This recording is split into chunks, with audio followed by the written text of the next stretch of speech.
I was super excited to try to do a labor with no epidural. I still wanted to be at the hospital because I went into it very open minded. I had no frame of reference for what a contraction would feel like because I don't even get period cramps. So I literally had no clue what this was even going to feel like.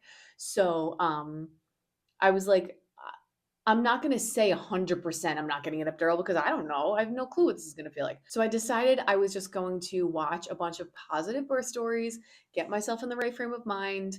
Um, I didn't do any one specific um, hypnobirthing, all different kinds of labor preparation. I didn't do any one specific thing. I just kind of had this sense that I could do it. Like I knew that if I relaxed enough, that I would be able to do it without medication.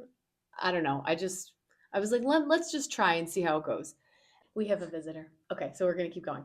So I really didn't do much prep aside from watching positive birth stories on YouTube. Now, my due date came and went, and spoiler alert, hi, all of my kids were born at 41 weeks. She was actually born at 41 and 1 day. I went into the hospital to be induced. Now, we're not talking about this one, my older one. So I went into the hospital to be induced, and my water ended up breaking on its own in the hospital. And from the point where my water broke until I had her was 4 hours. And that was my first baby. And so the nurses were like not very urgent and didn't think that I was going to have a baby in 4 hours. So they were just letting me do my thing. So my water broke, and some people say it's like a trickle, but mine was like the movies. It was like everywhere. It was insane. And then from that point on, it was like go time. I went and got induced the night before, and it was my water broke at 5:19 in the morning. And throughout the middle of the night, I felt a little bit of contractions, but not much. But when they hooked me up to the machine when I first got there, they were like, "Oh no, you're having contractions. You just can't feel them." And I think that attributes to like I said, I don't have get period cramps, so I guess like I just stuff happens in my uterus and I just don't feel it. So I don't actually feel contractions until I'm in active labor. So water broke, it's go time. Things start getting really intense really quick.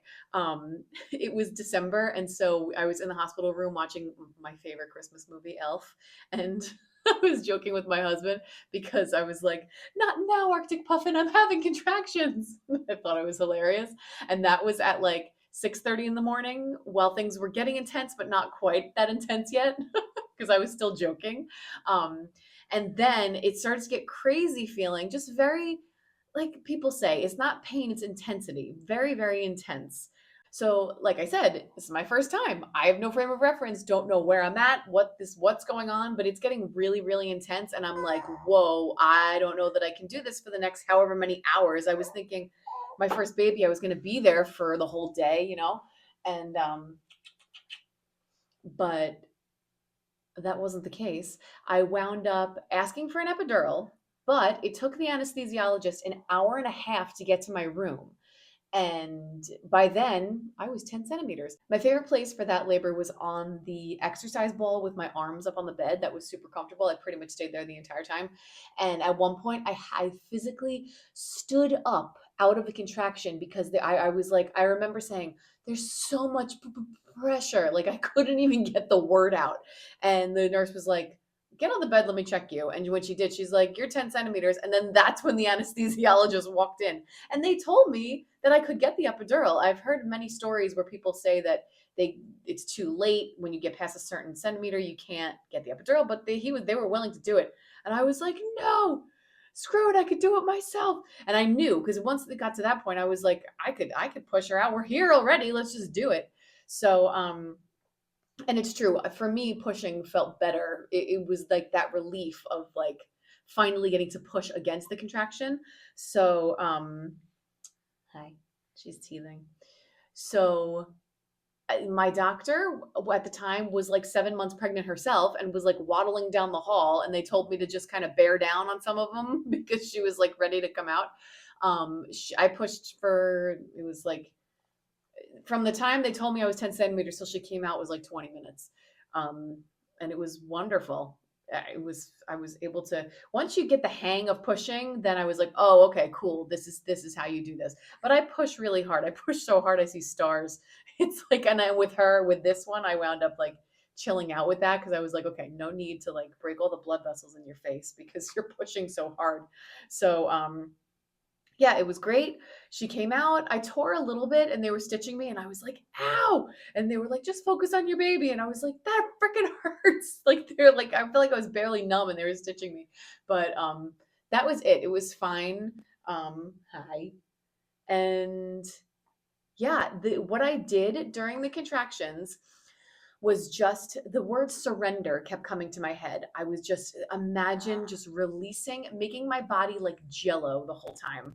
And just every time you have that sensation, your body wants to tense up really bad and like, ow, ow, it hurts.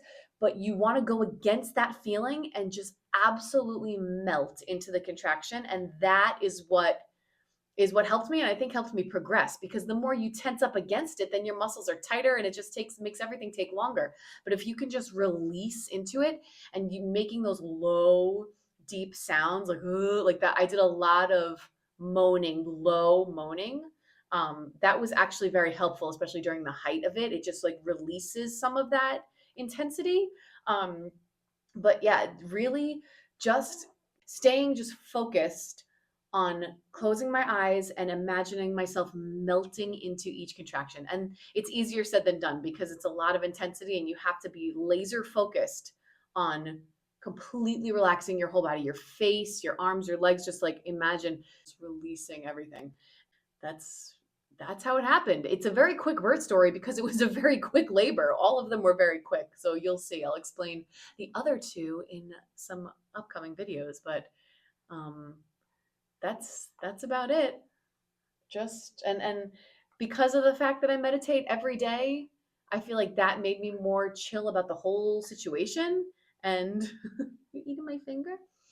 And that was really it. I didn't do all of that much preparation and it was all good. And then the next two, come watch the next two because I had them both at a birth center. Because once I did it at the hospital and I realized that I could do it with no medication, I was like, oh, I could do this. I could do this on my own without doctors.